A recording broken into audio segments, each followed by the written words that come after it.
తెలుసు, కథ అని తెలుసు, కథలన్నీ కంచికే చేరునని తెలుసు.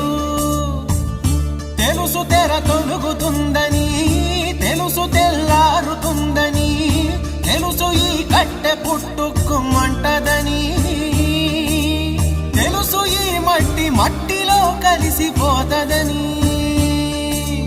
ఇన్ని తెలిసి ఇరకాటంలో పడిపోతావు ఎందుకని? మాయా